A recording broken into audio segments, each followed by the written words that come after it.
janúar þá opnuðu Vaðlaheiðargöng og fólk fór strax að rífast hvað ætti nú eiginlega að kosta í göngin. Nákvæmlega. Margir hótuðu því að þeir myndu aldrei keyra í gegnum þessi göng vegna þess að þetta væri allt of dýrt. Já, við fórum bara að hafa samúð með göngunum og hugsuðum, það eru engir tónlistamenn í því að semja lög út frá sjónarhóli umferðarmannvirkja. Þannig úr því var snarlega bætt. Það vilja allir fara inn í mig en það vill enginn borga fyrir það.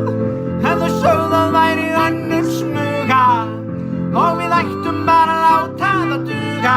Það sé til önnur betri leið og hún sé næstum alltaf greið.